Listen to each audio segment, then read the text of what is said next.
Gloire à Dieu, gloire à Dieu. Je vais allumer bientôt ma caméra. Nous allons commencer notre enseignement. Ne vous inquiétez pas du temps.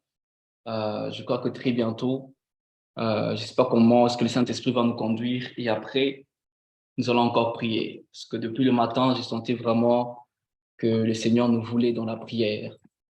Que le Seigneur nous voulait dans la prière. Et nous allons prier. On ne peut pas dissocier ou séparer le ministère péniel de la prière. Je ne saurais pas mettre de la musique de mon côté. Si le média pourra m'aider avec un petit son dans le background, avec un volume, un bon volume, je crois que ça me sera tellement bénéfique. Par la grâce de Dieu. Alors, est-ce que tu peux saluer ton voisin? Donc, ne perds pas ce mot de prière. Tu es dans la présence de Dieu. Tu peux dire à ton voisin, bienvenue dans la présence de Dieu. Tu peux dire à ton voisin, bienvenue dans la présence de Dieu. Et nous allons démarrer. Bienvenue, shalom à tous, bienvenue dans la présence de Dieu. Il est toujours important de nous saluer alors que nous avançons ensemble. Oh yes. Gloire à Dieu. Bienvenue à tous et je crois que le Seigneur va agir. Et à chaque fois que nous nous réunissons, j'aimerais vraiment que nous puissions avoir cette conscience chaque jour de savoir que nous sommes réunis, nous nous réunissons au travers d'une vision. On ne s'est réunis pas parce qu'on veut se réunir, mais on s'est réunis au travers d'une vision. Et la vision que Dieu nous a donnée, c'est la vision d'intercession et d'évangélisation. Donc, je ne veux pas que quelqu'un puisse se connecter au ministère péniel parce que tout simplement tu aimes l'idée des péniels, tout simplement parce que tu aimes la manière dont Péniel fait les choses. Mais j'aimerais que tu te connectes à ce ministère, à nos cultes, tout en sachant que nous venons rencontrer notre Dieu, nous venons rencontrer notre Créateur. De sorte que à chaque fois que tu viens, que tu ne viens pas par habitude, bienvenue à tous. À chaque fois que tu te connectes, que tu ne dises pas que non, je me connecte par habitude chaque mardi. Bien sûr, nous sommes confiants que chaque mardi, Dieu réellement a déjà sanctifié ce jour pour nous. Nous devons venir prier. Mais à chaque fois que nous venons, nous devons comprendre pourquoi est-ce que nous sommes là. Et si tu comprends pourquoi tu es là, tu comprends la vision que Dieu a donnée à Péniel, tu comprends les choses qui caractérisent le ministère Péniel, tu t'abonnes à la vision, pas comme un fanatique, pas comme un fan, pas comme un follower sur Instagram, mais comme une personne qui est porteur de la vision. Parce que si Péniel n'est pas en mesure de porter la vision n'ira pas très loin. Est-ce que quelqu'un me comprend? Si Péniel n'est pas en mesure de porter la vision n'ira pas très loin. Vous savez, je me connecte ou bien je m'abonne sur la page Instagram de quelqu'un en fonction d'un besoin ou bien d'un intérêt quelconque. Par exemple, j'aime la musique, c'est pourquoi, à cause de mon intérêt, je m'abonne sur la chaîne de quelqu'un. Mais on sait qu'il concerne, au fait, nous les disciples. Dans le ministère péniel, nous sommes des disciples. On ne s'abonne pas en fonction de nos intérêts, mais on s'abonne à la vision en fonction des intérêts de Dieu. C'est pourquoi je nous ai toujours dit que nous sommes là ici pour servir les intérêts de Dieu et non servir les intérêts des hommes. Si c'était les intérêts des dames, on comprendrait qu'on le ferait à la manière de... Parce que c'est les intérêts des dames. Mais comme Dieu est concerné, as far as God is concerned in this matter, j'aimerais que nous puissions donner le tout de nous afin que nous puissions pousser avec la vision. Quand j'étais en train de conduire la prière, je nous ai dit que ça demande plus qu'une bonne intention pour réussir dans la vie. Ça demande plus qu'une bonne intention d'être riche. Ça demande plus qu'une bonne intention de réussir dans ses affaires, dans ses entreprises et tout ce qu'on entreprend. Ça demande plus qu'une bonne intention. Est-ce que quelqu'un me comprend? Ça demande réellement que tu comprennes ce que tu fais, qui tu es, le Dieu que tu sers, et afin de porter tout ce que Dieu a placé dans le ministère, dans la vision que nous avons, et pousser à aller de là. Est-ce que quelqu'un me comprend?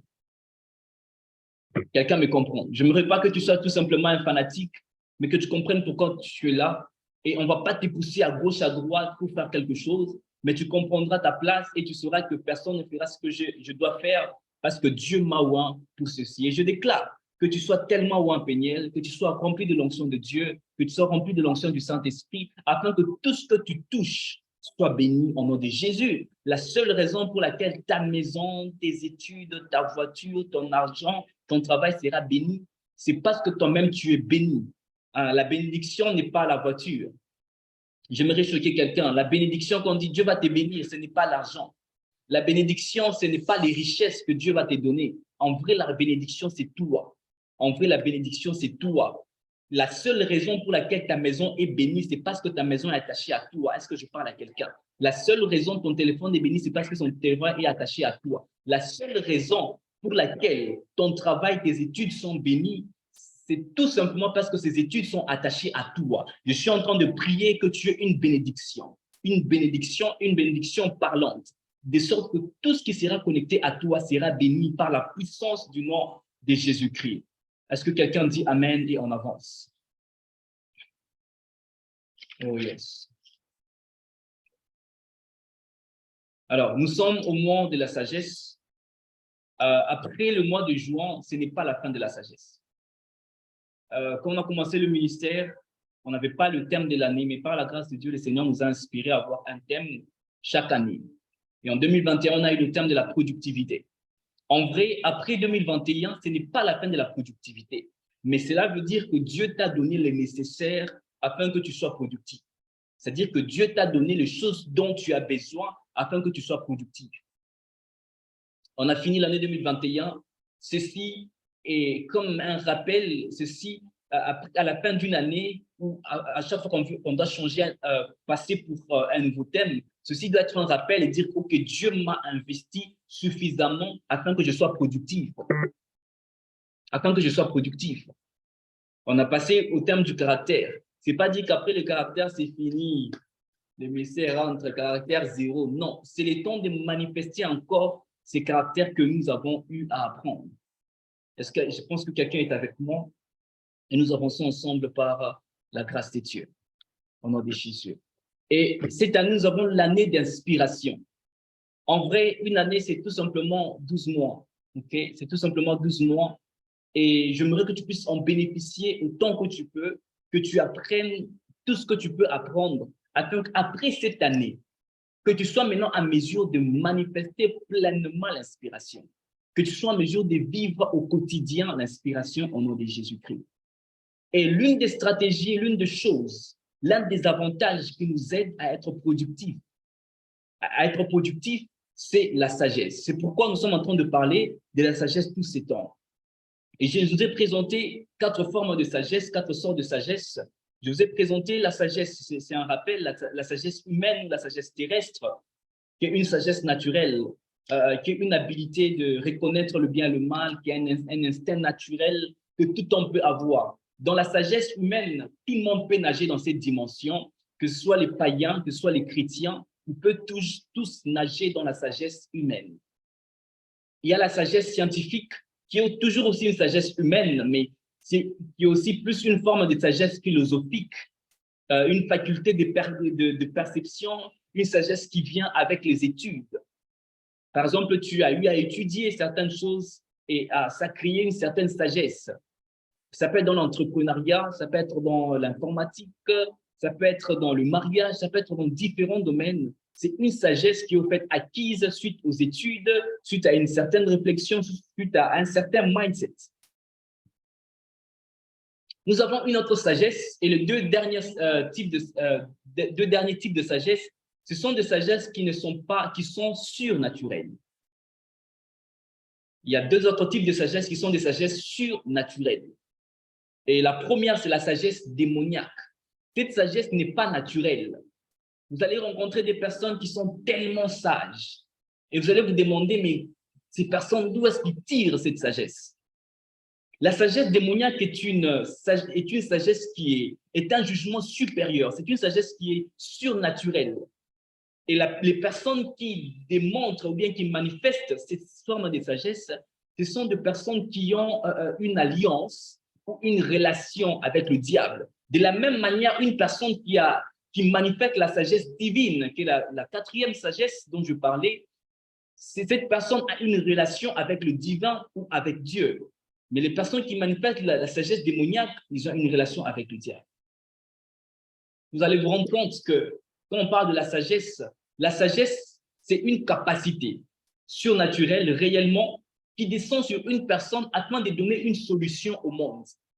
Si ta sagesse, depuis que tu t'appelles un homme sage, depuis que tu t'appelles mature, depuis que tu t'appelles sage et dire que j'ai la sagesse en moi, qu'est-ce que tu as déjà résolu dans ce monde? Question.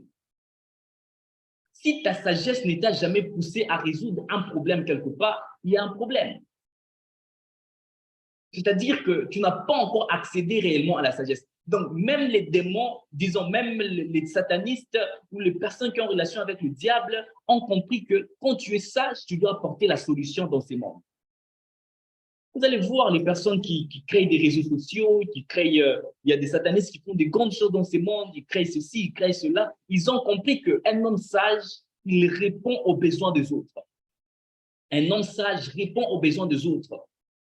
Si on peut même entrer dans l'entrepreneuriat, il y a des personnes qui utilisent la sagesse diabolique, satanique, afin de réussir dans l'entrepreneuriat. Et donc, quand on parle de l'entrepreneuriat, un entrepreneur est en mesure de répondre à un besoin quelconque. Un entrepreneur est en mesure d'apporter une solution. Bien sûr, néanmoins, une rémunération, mais il apporte une solution. Ils peuvent inventer des choses. Il peut créer un business. Il peut créer une entreprise, néanmoins une rémunération, mais il répond à un besoin quelconque. Si ta sagesse ne t'a jamais poussé à une solution, pose-toi des questions, révolte-toi. Tu te dis, Dieu, tu m'appelles sage, ou bien tu as placé ta sagesse en moi. Comment est-ce que tu es tellement une sagesse, mais je ne suis pas à mesure d'apporter la solution quelque part? Un homme sage est à mesure de détecter un problème. Il détecte un problème, à cause de la sagesse, il lui est inspiré une solution en fonction de ses problèmes.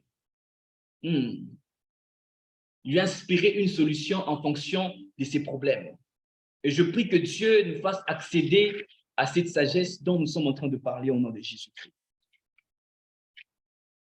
Alléluia. Il y a tellement beaucoup de choses à dire à l'intérieur, mais je ne veux pas revenir dans tout ce qu'on a eu à parler les autres fois. Il y a aussi l'homme de Dieu merveille qui nous a parlé de la sagesse pendant longtemps. Mais je vais prendre juste quelques points et nous allons avancer. Est-ce que quelqu'un peut nous préparer James ou Jacques chapitre 1, le verset 5, et nous allons continuer, après nous allons prier. Bien. James ou Jacques chapitre 1, le verset 5. Quelqu'un de bonne volonté peut nous lire le verset? Sentez-vous libre, sentez-vous confortable.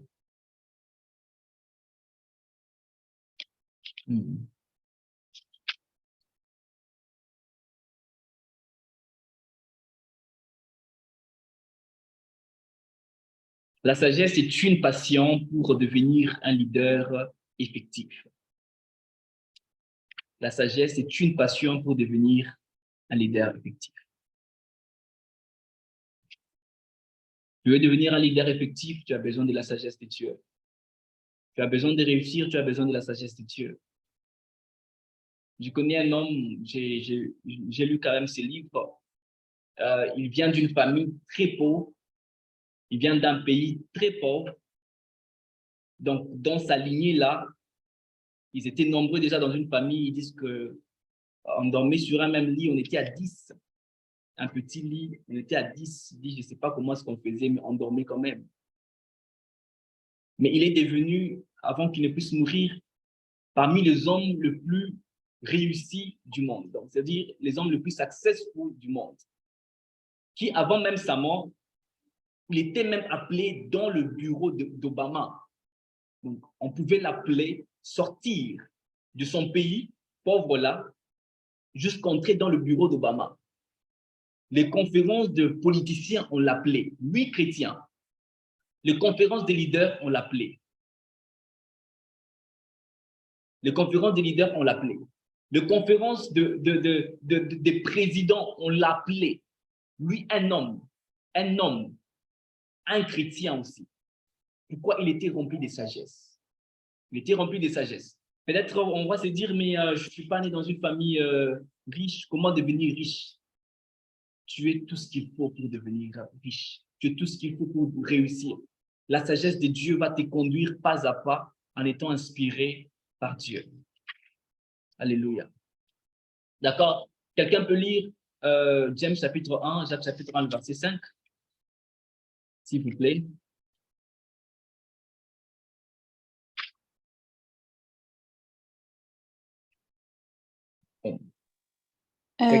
Jacques chapitre 1, le verset 5, je lis dans le nom de Jésus. Si quelqu'un d'entre vous manque de sagesse, qu'il la demande à Dieu, qui donne à tous simplement et sans reproche, et elle lui sera donnée. Amen. C'est clair. La Bible est en train de nous dire, si quelqu'un d'entre vous manque de sagesse, qu'il la demande à Dieu. Je vais juste nous lire rapidement. J'ai eu à donner les conditions pour accéder à la sagesse divine. Je nous ai dit l'amour pour Dieu, avoir une passion, disons, l'amour pour Dieu, être passionné vraiment de Dieu, et d'abord aimer Dieu avant toute chose. Avant que tu puisses aimer les solutions, que tu puisses d'abord aimer Dieu. Et on a aussi eu à parler d'un désir sincère de devenir une bénédiction. Un désir sincère de devenir une bénédiction. C'est-à-dire que tout ce que tu demandes à Dieu, que cela ne soit pas pour toi, mais que ceci soit pour le corps de Christ et le prochain. Soit pour le corps de Christ, les âmes qui sont perdues et tout. Donc, tu as ces désirs profonds de devenir une bénédiction. Vous savez, il y a des fois, j'apprends juste une phrase, mais je veux la partager avec tout le monde. Je veux que tout le monde soit béni comme je suis béni. Quand je médite, il y a des choses, je me dis, quand est-ce que j'enseignerai ces choses? Quand est-ce que je veux partager ces choses? Parce que j'ai un désir profond de devenir une bénédiction. Et l'une des choses qui m'a beaucoup aidé dans la marche chrétienne, c'est pas dire que j'ai commencé déjà en connaissant tout. Pas du tout. Pas du tout. Et, mais tout ce qui m'a aidé, c'est que je prenais ce que je connaissais et je l'utilisais au maximum. Le peu de dons que je pouvais manifester, je le prenais et je l'utilisais au maximum afin que le peuple de Dieu soit béni. Je ne sais pas si Péniel attend à avoir quelle connaissance afin de manifester la puissance du Saint-Esprit. J'utilisais ce que je connaissais. Ce que je connaissais. Moi, je me rappelle à Péniel au pays, à mes tout débuts, toutes mes premières prédications que j'ai données, je ne prêchais pas pour 30 minutes. C'était beaucoup, je ne prêchais pas pour 30 minutes. Si j'ai fait beaucoup, c'est 25 minutes. Mais je me rassure que dans ces 25 minutes, je démontre la puissance du Saint-Esprit. Le jour de transition, j'avais demandé au pasteur Yannick de prêcher pour 30 minutes seulement. Or que je sais que lui, quand il enseigne, il prend 1 heure du temps. Et des fois même plus. Mais je lui ai demandé de prêcher pendant 30 minutes. Je m'inquiétais, je me disais, bon, comment est-ce qu'il va manager et tout et tout. Mais tu vois que dans le peu de temps qu'on lui a donné, il en a utilisé. C'est comme si je n'ai pas à revenir 2 fois pour que la puissance de Dieu soit relâchée. Tu as ce désir de devenir une bénédiction, peu importe le temps qu'on te donne, peu importe le peu de connaissances que tu as, peu importe ce que tu vas partager, tu as le désir de devenir une bénédiction. Et l'autre chose, c'est la loi du sacrifice. Ça, je ne vais pas entrer en détail. Et l'autre, c'est la prière. Je vais commencer par la prière et je vais continuer. Je vais commencer par la prière et je vais continuer aujourd'hui. Je vais nous donner quelque chose, des choses pratiques qui nous aideront à être inspirés des sagesses. Okay? Et puis nous allons prier. Nous n'avons pas beaucoup de temps, ne vous inquiétez pas. Et puis on va prier. Par la prière, c'est la 4e des choses, la prière. La Bible est en train de dire dans James ou Jacques 1,5 que c'est lui qui manque la sagesse qu'il demande à Dieu. C'est-à-dire qu'il est possible que tu puisses être en Jésus-Christ, mais manquer la manifestation de la sagesse divine. Ok. J'ai dit, il est possible d'être en Jésus-Christ et de manquer la manifestation, bien les manifestations de la sagesse divine. En vrai, la sagesse divine, elle est multidimensionnelle. Et tu ne peux pas atteindre les dimensions de la sagesse divine par toi-même, impossible. Personne ne peut imiter la sagesse divine. La sagesse de Dieu, Déjà, la Bible est en train de nous dire qui en connaît la location? Personne. La Bible ne nous montre pas la location de la sagesse divine. Pour être en mesure de trouver la sagesse divine, le seul chemin ou le seul endroit, c'est Dieu. Parce que Dieu lui-même est sagesse. La Bible a dit, il s'est fait sagesse pour nous. Dieu lui-même est sagesse. On ne demande pas en vrai la sagesse parce que le serviteur de Dieu aujourd'hui, impose-moi le même pour que je reçoive la sagesse. Ils vont aller voir Pasteur Marcelo. Pasteur Marcelo, impose-moi le main pour que je puisse recevoir ta sagesse. Ils vont aller voir Pasteur Chris, l'apôtre Roland Dallot, qui impose-moi le main afin que je puisse recevoir la sagesse que vous avez. En vrai, on ne demande pas la sagesse au porteur de la sagesse. On demande la sagesse au propriétaire de la sagesse. Est-ce que je parle à quelqu'un? J'aimerais ralentir à ce niveau. On ne demande pas la sagesse au porteur de la sagesse. Quand je parle du porteur de la sagesse, je suis en train de parler d'un homme, comme le pasteur, comme les prophètes, comme les évangélistes, comme Paul. Je ne peux pas aller demander la sagesse à Paul. Pas du tout. Je ne peux pas aller demander la sagesse à mon pasteur. Je peux recevoir, je peux bénéficier de la sagesse qu'il a. Mais si tu veux l'origine de la sagesse, tu veux comprendre la nature de la sagesse, recevoir la nature de la sagesse, le chemin est un. Et c'est quoi ce chemin? C'est Dieu lui-même. Si tu as besoin de la sagesse, demande au propriétaire lui-même. Et nous avons parlé de l'esprit des sagesses, l'esprit des sagesses qui est le Saint-Esprit. Lui qui est au-dedans de nous. Si on a besoin de sagesse, il va transférer sa sagesse au-dedans de nous. Il transfère sa sagesse au-dedans de nous. J'étais en train de donner un exemple. Vous savez, quand une personne manque, par exemple, le vitamine A ou vitamine B ou je ne sais pas trop, il y a des comprimés, il y a des médicaments qu'on peut donner à cette personne pour remplacer les substances ou les vitamines qui manquent dans son corps. Donc, on lui donne certains comprimés ou certaines nourritures afin que les vitamines que la personne est en train de manquer puissent, au fait, être couvertes par les médicaments qui sont donnés. C'est de la même manière avec la sagesse. Si tu manques la sagesse, tu en demandes à Dieu afin que Dieu puisse remplir ces vides. Il n'y a que Dieu qui peut remplir ce vide. La sagesse humaine, elle est périssable parce que la sagesse humaine ne sauve personne. En vrai, la sagesse commence en Jésus-Christ. L'homme le plus sage du monde, s'il n'a pas Christ, il n'est rien parce que tout est validé.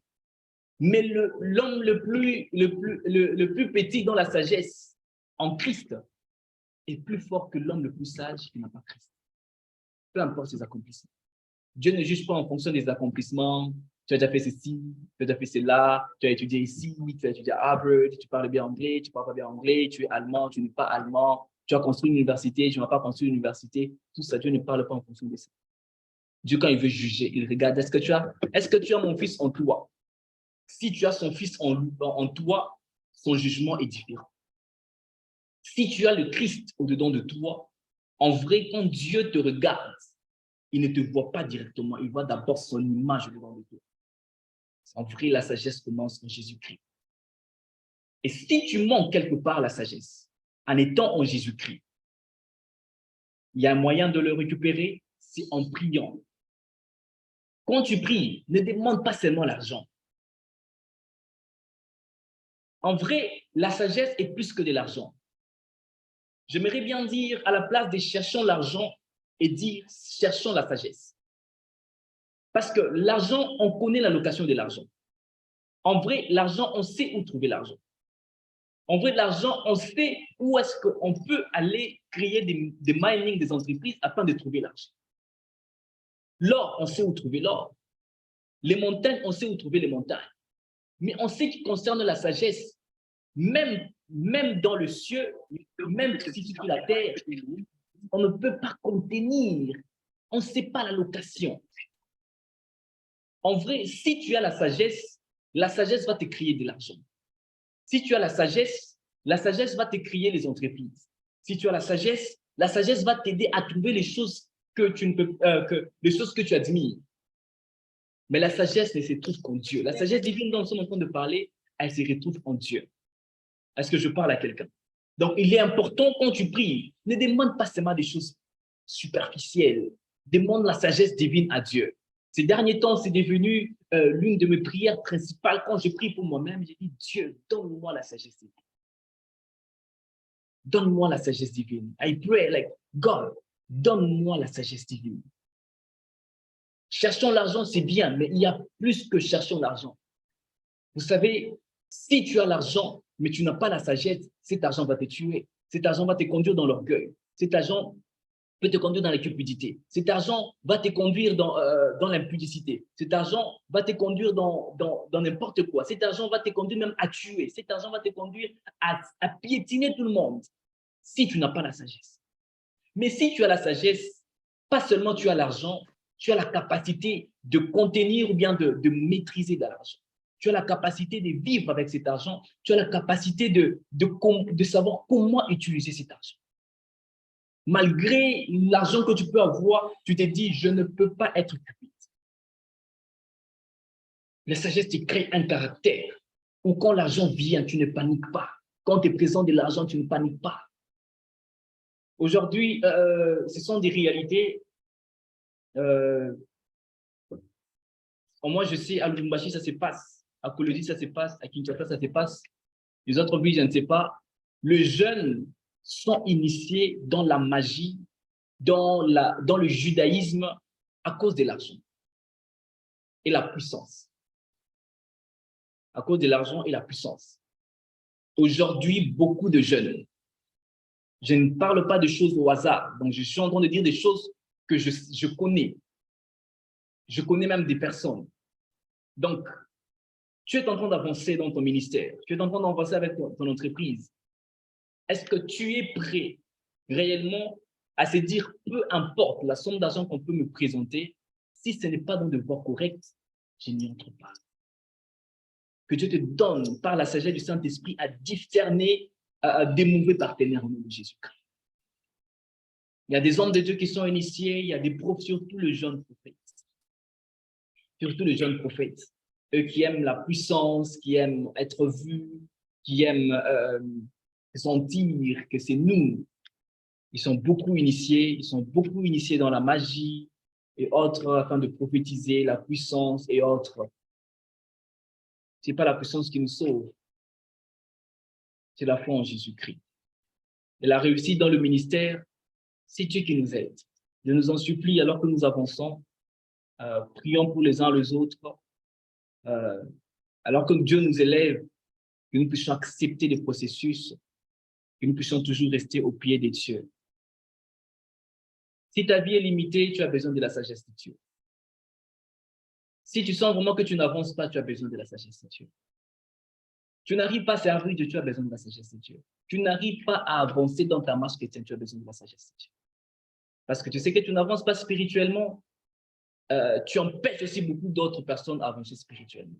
Mais si toi, tu avances spirituellement, tu as la sagesse de savoir, OK, quand ça arrive, je dois faire ceci par la puissance du Saint-Esprit. Ça te donne la capacité d'aider d'autres personnes qui sont dans le même cas. Je répète encore cette phrase, ton improductivité étouffe la productivité de plusieurs. Que Dieu te donne la sagesse d'être productif au nom de Jésus-Christ. Je prie que Dieu te donne la sagesse d'être productif au nom de Jésus-Christ. Car ton improductivité étouffe la productivité de plusieurs. Car ton improductivité étouffe la productivité de plusieurs. Que Dieu te donne d'être productif par la sagesse divine au nom de Jésus. Alors, comment exprimer ou manifester cette sagesse? Comment exprimer ou manifester cette sagesse? On parle de la sagesse divine. Je ne veux pas vous dire, vous amener des choses mystérieuses. La bonne chose avec la bonne nouvelle, c'est que, avec le gospel ou l'évangile, c'est que Dieu vient traduire ou atténuer les choses qui étaient mystérieuses et le rendre au niveau de l'homme. De la même manière, avec Jésus-Christ, il a pris chair pour que l'homme soit en mesure de comprendre la divinité. Et c'est pourquoi, par la grâce de Dieu, je vais nous donner 4 méthodes, 4 choses en fait, importantes à ne jamais négliger. Et nous sommes dans l'année de l'inspiration, afin que tu sois à mesure de manifester la sagesse divine. C'est très important. En vrai, tu peux avoir la sagesse, mais tu ne connais pas les dynamiques, tu ne connais pas la stratégie, tu ne connais pas le processus, ou bien tu ne connais pas les moyens par lesquels il faut passer pour manifester cette sagesse. C'est bien, tu as demandé à Dieu, en parenthèse, c'est bien, tu as demandé à Dieu qu'il puisse te donner la sagesse, parce que tu as manqué un comprimé de vitamine A, et Dieu te donne ces comprimés. Transfert en toi. Et cette action de transfert s'appelle inspiration. C'est-à-dire, Dieu t'inspire la sagesse. OK. Alors, la dynamique de relâcher ou bien des relâchements de cette onction ou bien de cette sagesse est importante afin de mieux communiquer cette sagesse. OK. La première des choses qui t'aidera à manifester la sagesse divine ou à la mettre aux intérêts des autres, la vivre même dans ta vie, afin d'apporter des solutions, la première des choses que je nous propose, c'est le sacrifice de la méditation. Le sacrifice de la méditation. Quelqu'un écrit avec moi le sacrifice de la méditation. En vrai, pour dire que ceci revient même à l'inspiration. Pour que tu sois inspiré, il est impératif d'avoir une vie de méditation. Pour que tu puisses vivre une vie d'inspiration, où tu es inspiré au quotidien, tu as besoin de la méditation de la parole de Dieu. C'est indiscutable. Peu importe ton niveau de spiritualité, tu restes inférieur à Dieu. Tu es enfant de Dieu. Tu ne seras jamais plus que Dieu. Et le principe de Dieu qui nous donne, c'est que tu dois méditer sur la parole de Dieu. Que ce livre de la loi ne s'éloigne point de ta bouche. Médite-le jour et nuit afin que tu puisses agir fidèlement. C'est la sagesse, ça. Agir fidèlement, être en mesure d'avoir un bon jugement, d'agir fidèlement, c'est la sagesse. Afin que tu puisses réussir dans tes entreprises. C'est la Bible qui en parle. Donc, un bon entrepreneur, c'est lui qui veut réussir dans sa vie, c'est lui qui veut réussir dans n'importe quel domaine. Dans le ministère, il a besoin de la méditation de la parole de Dieu. Parce qu'aujourd'hui, nous allons voir même des leaders chrétiens, des entrepreneurs chrétiens, des politiciens chrétiens. Ils ne s'inspirent pas de Dieu. Ils utilisent Dieu des petites phrases. Hein? Ils utilisent la parole de Dieu dans des petites phrases. Ils doivent accompagner leur speech. Ils doivent accompagner ceux déjà qu'ils connaissent. C'est-à-dire que leur fondement du leadership n'est pas sur Dieu. Mais je crois que tu vas faire la différence. Tout ce que toi, tu vas faire, la première source d'inspiration, ça ne sera pas le monde, ça ne sera pas la sagesse philosophique, ni la sagesse humaine, ni la sagesse diabolique. Mais la première source sera la sagesse divine. Par quoi? Par la méditation de la parole de Dieu. Tu ne peux pas être inspiré sans la méditation de la parole de Dieu. C'est quand la dernière fois tu t'es assis et tu as médité sur la parole de Dieu. Des fois, quand je vois le ministère péniel qui ne grandit pas, je suis devant Dieu, au-devant de Dieu, je lui pose des questions, mais le ministère ne grandit pas, le ministère n'avance pas, je lui pose des questions, je lui pose des questions, je lui pose des questions. Mais vous ne méditez pas. Comment tu veux manifester la sagesse de Dieu sans une vie de méditation? C'est impossible. Toute écriture est inspirée de Dieu. Elle nous enseigne, elle nous convainc, elle nous conduit dans toute la justice. Afin que l'homme, ou bien afin que toi, tu sois un homme accompli. Afin que tu sois parfait à toute bonne œuvre. Comment seras-tu parfait à toute bonne œuvre sans une vie de méditation? Impossible. C'est le vœu de mon cœur que Péniel ait une vie de méditation. La sagesse multidimensionnelle dont nous sommes en train de parler, sans une vie de méditation, tu ne vas jamais y arriver. Tu sais, quand une personne médite, cette personne est en mesure de quitter le monde physique. Je ne suis pas en train de parler de voyage astral. Il y a plus que voyage astral. La connexion avec le Saint-Esprit. Je répète, il y a plus que voyage astral. La connexion avec le monde, avec le Saint-Esprit. Il te fait comprendre tout le monde spirituel. Parce que Dieu est le maître des esprits. Et par la méditation, tu es concentré, tu es en mesure d'aller au-delà du temps et de l'espace. Et tu sois en mesure de voir comme Dieu voit, au travers des Écritures. En vrai, une personne qui médite sur la parole de Dieu, une personne qui se tient là, en train, tu lis. En vrai, la lecture, c'est l'écoute du Saint-Esprit. La lecture et l'écoute. La lecture, c'est l'écoute. Quand tu es en train de lire la parole de Dieu, tu es en train d'écouter Dieu. Donc, tu lis, tu es en train de lire en vrai, c'est écouter. Je ne sais pas comment vous expliquer ça autrement. C'est pourquoi j'utilise mes mains. La méditation et écouter Dieu, c'est écouter Dieu. Et facilement, quand tu écoutes Dieu, Dieu est en train de t'inspirer sur quoi faire, comment agir, est en train de te conduire petit à petit, étape par étape, afin d'atteindre les objectifs. N'oubliez pas, on a parlé de la mémoire. Dieu nous inspire en fonction de ce qu'on connaît. Mais tu vas dire, mais oui, Dieu nous inspire en fonction de ce qu'on connaît. C'est ce qui fait même la différence entre l'inspiration et la révélation. Quand on parle de la révélation, on parle de choses qu'on n'a pas encore entendues, de choses qu'on n'a pas vues, de choses qui nous dépassent ou bien des choses que y a. Mais quand on parle de l'inspiration, on nous inspire par les choses qu'on connaît. Si ta mémoire elle est faible, ta inspiration sera faible. Si ta mémoire est faible, ton inspiration est faible. Et pour agrandir, vous travaillez sur ta mémoire, la méditation de la parole de Dieu est inévitable. Inévitable. Quand est-ce que tu veux t'asseoir et méditer sur la parole de Dieu? Quand tu seras pasteur? Impossible. Surtout en étant étudiant, tu n'as pas le temps de méditer sur la parole de Dieu. Tu n'auras jamais, je prophétise, tu n'auras jamais une vie de méditation. Si en tant qu'étudiant, en tant que jeune, tu n'as pas le temps de méditer sur la parole de Dieu, je t'assure, dans 15 ans, tu seras la même personne. Dans 20 ans, tu seras la même. Même quand tu seras marié, ça sera mort pour toi. Tu ne vas même pas prier. Tu n'auras même pas une vie de prière. Si tu n'as pas une vie de méditation, une vie de prière, maintenant, tu ne l'auras jamais. Je prophétise. Je pensais que quelqu'un allait dire avance prophète, même si je ne suis pas prophète. Si tu n'as pas une vie de méditation, maintenant, tu ne l'auras jamais. C'est le temps de créer une vie de méditation, de faire la méditation une partie de toi. C'est un sacrifice. C'est pourquoi je l'appelle le sacrifice de méditation. La sagesse est multidimensionnelle. La sagesse est multidimensionnelle. Pour vivre les dimensions de la sagesse, la méditation est incontournable. Il y a plusieurs versets que j'aimerais bien nous donner, mais nous allons, peut-être vous allez le lire personnellement. Proverbe 18.1. Proverbe 18.1, nous avançons.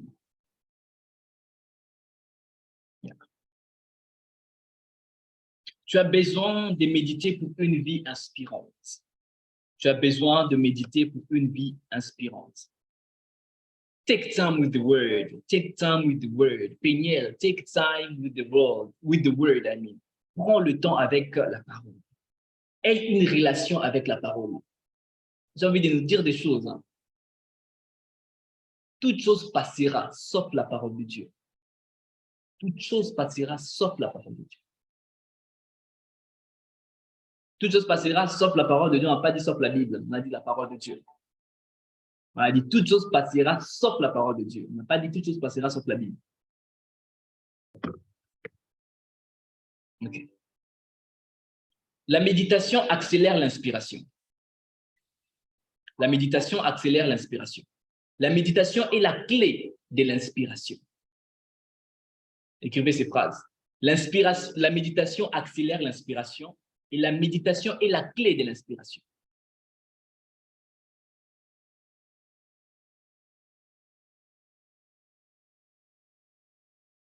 OK, je vais dire cette phrase en anglais puis je vais la traduire.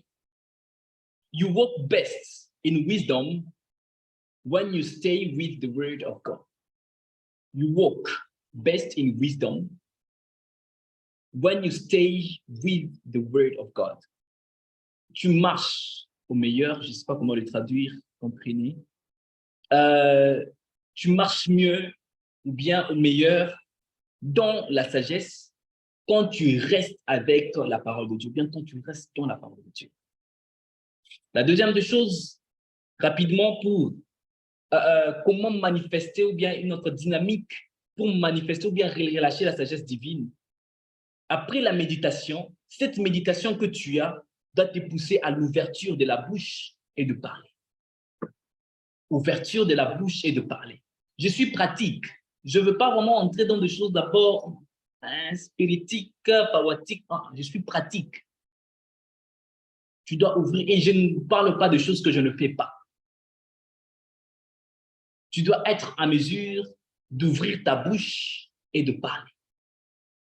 Deux fois, Tu dois juste être là, tu fermes les yeux. Tu ouvres ta bouche et tu parles. Parce que d'abord, tu as commencé par tu as une vie de méditation, tu médites. Il y a des circonstances où tu ne dois pas rester calme. Ouvre ta bouche et parle.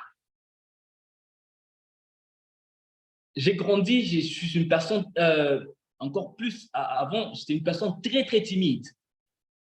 Mais comment est-ce que le Seigneur m'a utilisé malgré ma timidité, le courage d'ouvrir sa bouche et de parler?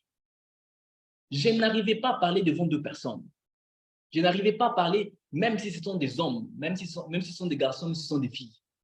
Je n'arrivais pas à parler devant deux personnes. Et même maintenant, quand je suis habitué à vous, et je le dis parce que prochainement, quand ça arrive, je n'aurai pas honte. Il y a des personnes, souvent, surtout quand j'entends une personne pour la première fois, tu me regardes dans les yeux, je regarde ailleurs. Tu me regardes dans les yeux, tu me fixes, je regarde ailleurs. Peut-être beaucoup ne le remarquent pas. Mais malgré ça, quand je dois faire l'œuvre de Dieu, quand je dois parler, je parle, j'ose, j'ouvre ma bouche, je change mon attitude, je parle. Deux fois, tu dois fermer tes yeux, dans le sens de tu t'oublies et tu parles, tu ouvres ta bouche. Si tu ne parles pas, comment vas-tu relâcher cette sagesse que tu as? Comment vas-tu manifester cette sagesse? On a dit que tu dois avoir le désir de devenir une bénédiction. Désir de devenir une bénédiction, jamais tu ne parles, jamais tu ne prêches l'évangile, mais tu attends qui pour prêcher pour toi l'évangile. Jamais, Dieu n'a pas dit que telle personne va prêcher l'évangile à ta place. Non, tu es un disciple, tout disciple doit aller prêcher l'évangile. Tu dois être en mesure de parler. Tu dois être en mesure de parler. Si tu relâches la sagesse et qu'ils te disent que tu parles trop, gloire à Dieu. Au moins si tu dis n'importe quoi. Mais si tu dégages la sagesse, gloire à Dieu. Gloire à Dieu. Il m'est arrivé d'arriver, tu es invité quelque part, tu prépares le message, tu ne sais pas si ce message est bon ou pas. Et tu arrives là-bas, tu trembles et tu es en train de stresser. Mais Dieu te dit, ouvre ta bouche et parle. Quand j'ouvre la bouche, le stress part. Tu dois avoir le courage d'ouvrir ta bouche et de parler.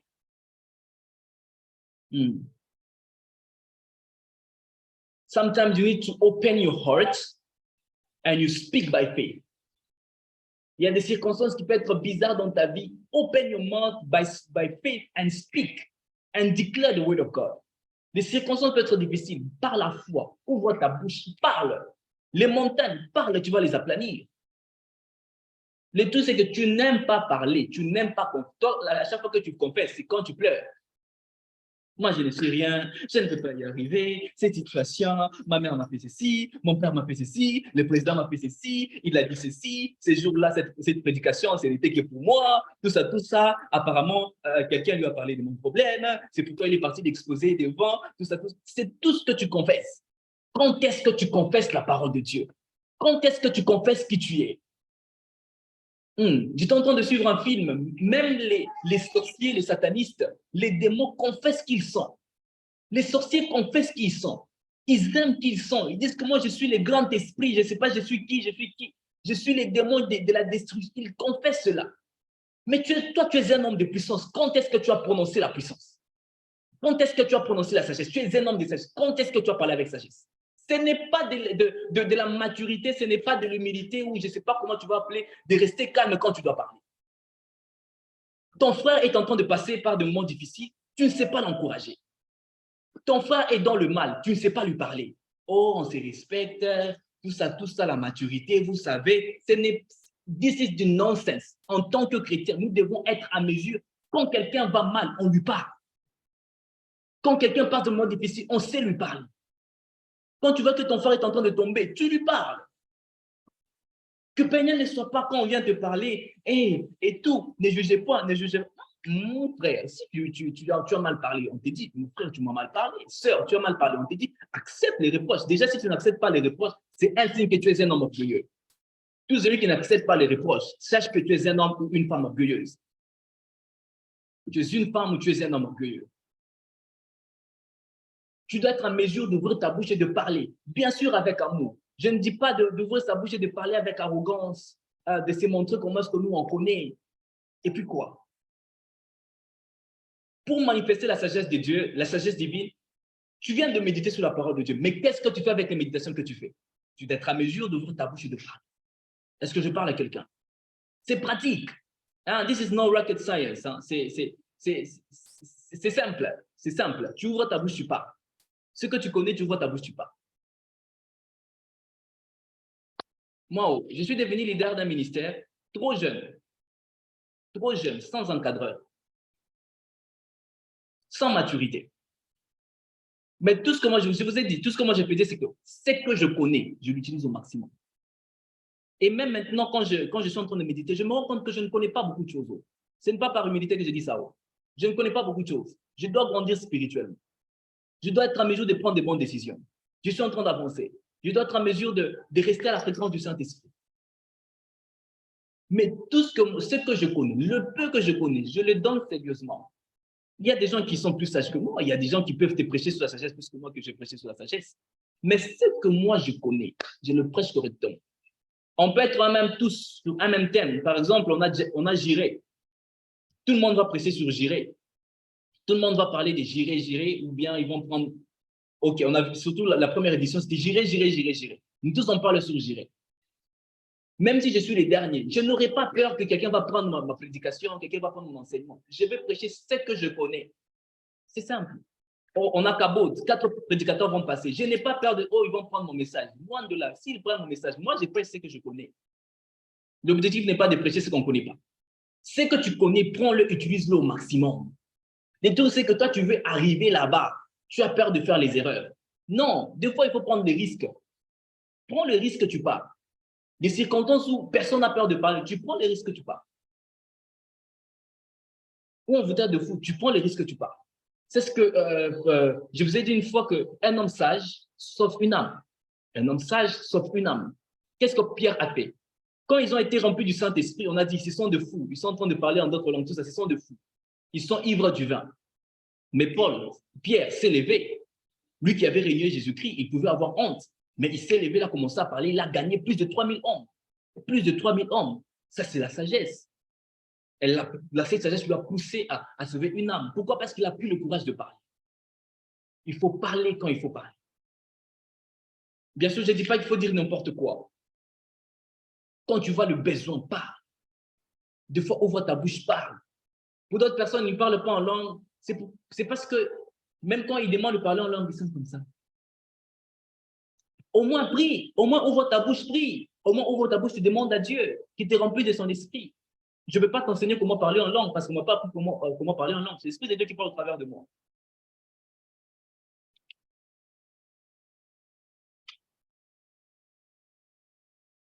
Donc, le deuxième point, après la méditation de la parole de Dieu, c'est l'ouverture de sa bouche et de parler. Il est important de prendre du courage. Et la Bible est en train de dire, ne vous inquiétez pas de ce que vous allez dire. Même quand vous serez et autres, ne vous inquiétez pas de ce que vous allez dire. Ouvrez seulement votre bouche et parlez. Le Saint-Esprit va prendre le contrôle.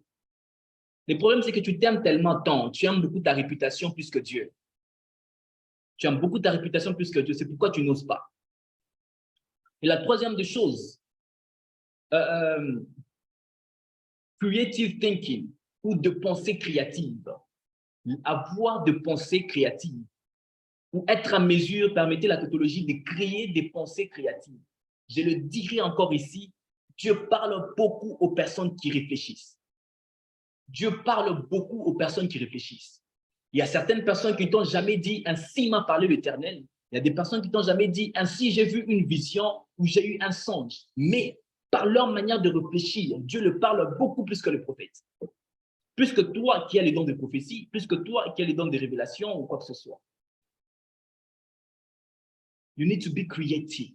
Avoir des pensées créatives. Nous allons tous lire Job chapitre 32, le verset 8. Job chapitre 32, le verset 8. Je sens son esprit. D'accord, Média, merci. Comme ça, je peux le lire à travers le chat. Nous sommes en train de chuter. Dieu va te remplir de sagesse. Dieu va te remplir de sagesse. OK. Mais en réalité, dans l'homme, c'est l'esprit. Le souffle du Tout-Puissant qui donne l'intelligence. Le souffle du Tout-Puissant qui donne l'intelligence. Dans les versions anglaises, on dit l'inspiration du Tout-Puissant. Le souffle, l'inspiration est égale à souffle. Le souffle du Saint-Esprit. du Tout-Puissant, c'est le Saint-Esprit. Dieu lui-même est inspiration, qui donne l'intelligence. Et deux fois, tu dois être là. Tu restes calme avec le souffle du Saint-Esprit. Tu commences à réfléchir. Le ministère, on doit aller quelque part. Pour moi, le ministère n'avance pas comme il doit avancer. Et combien de fois tu t'es assis? Tu commences à méditer, tu commences à réfléchir sur le ministère et comment rendre le ministère productif. Tu as des projets, tu as ta famille. Combien de fois tu es resté 5 heures du temps? Tu es resté toute une nuit à genoux ou bien assis ou bien allongé en train de méditer. Combien de fois tu as vu l'anxiété dans ta vie? Tu as la peur du futur. Mais combien de fois tu t'es assis et tu dis, je suis en train de méditer, je suis en train de réfléchir sur comment je peux trouver la solution. Le problème, c'est qu'on ne donne pas le temps à la réflexion. C'est pourquoi on agit directement, on prend des décisions. Comme ça, un homme sage sait prendre des décisions. On reconnaît même un homme sage par sa qualité des décisions. Sa qualité des décisions. Mais tu ne réfléchis pas comment tu vas prendre des bonnes décisions. Donc, tu n'as même pas le temps de regarder le pour et le contre. Directement, tu prends une décision. OK. Tu dois être en mesure de prendre ton temps, de rester là et de commencer à réfléchir. Au lieu de déprimer, est-ce que tu as des temps où tu déprimes, tu pleures, tu as pleuré 5 heures du temps, oui. Tu te rappelles même qu'un jour tu as témoigné. Et ma vie était tellement difficile, j'ai commencé à pleurer, j'ai pleuré pendant 6 heures du temps, je ne faisais que pleurer, toute une nuit, je ne faisais que pleurer. Pleurer, gloire à Dieu. Mais combien de fois tu as pris 6 heures du temps en train de réfléchir tout simplement? Je nous ai dit, l'inspiration, Dieu nous conduit étape par étape afin d'atteindre un objectif. Étape par étape afin d'atteindre un objectif. Mais si toi, tu ne sais pas rester là, dans la présence de Dieu, en train de contempler la gloire de Dieu, de réfléchir en même temps, comment je peux trouver la solution à mon département? Comment je peux trouver la solution au ministère?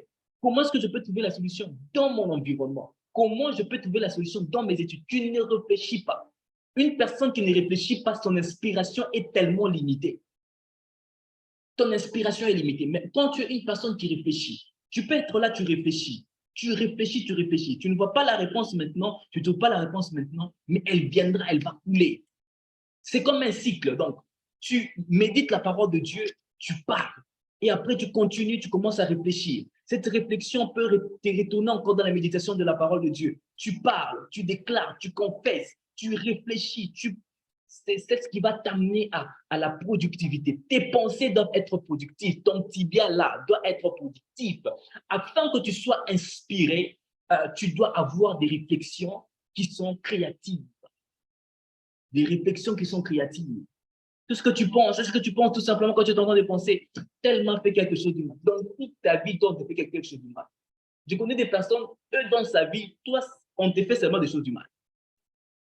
Tu te plains chaque jour. Elle m'a insulté, il m'a mal répondu, le ministère comme ci, le ministère comme ça, je n'ai pas apprécié ceci. C'est tout ce que tu penses. Je vais changer mon attitude envers cette personne. Je vais commencer à bouder cette personne. Non, toute une journée comme ça. Mais quand est-ce que tu as eu le temps de réfléchir sur ton futur?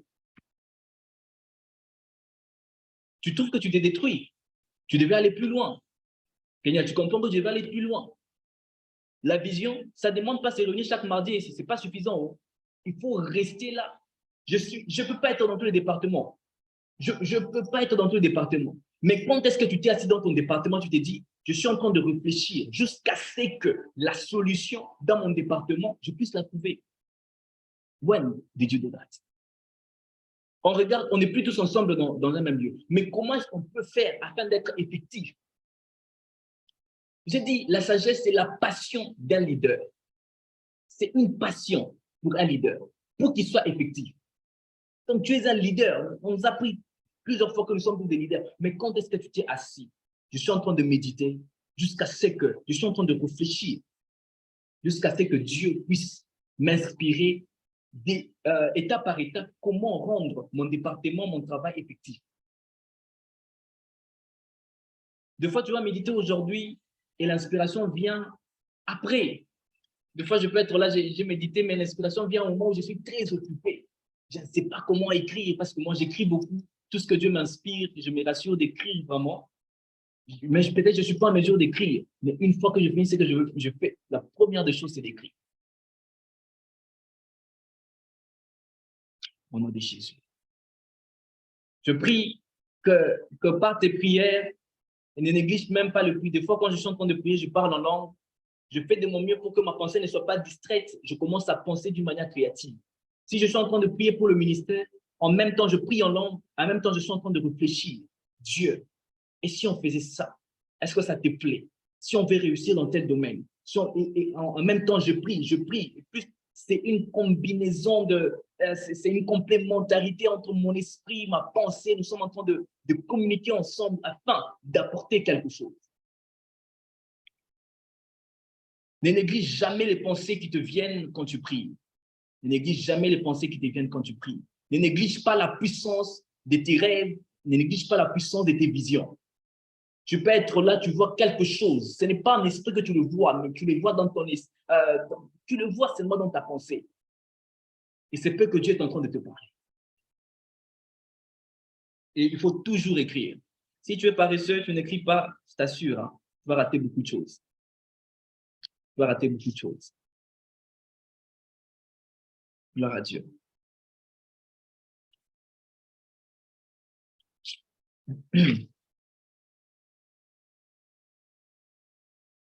Le temps nous fait un petit peu de faux. Le temps nous fait un petit peu de faux. Je veux nous lire un dernier verset et nous allons finir par là. Nous allons lire Proverbe 24, 3. Proverbe 24, 3. Et nous allons prier. Tu vas demander à Dieu qu'il te remplisse de sagesse. Tu vas demander à Dieu qu'il te remplisse de sagesse. Tu vas demander à Dieu qu'il te remplisse de sagesse. C'est par la sagesse qu'une maison s'élève et par l'intelligence qu'elle s'affermit. C'est par la sagesse qu'une maison s'élève et par l'intelligence qu'elle s'affermit. La sagesse ne t'élève pas tout simplement. Vous savez, on est en train de lire tous ensemble avec vous.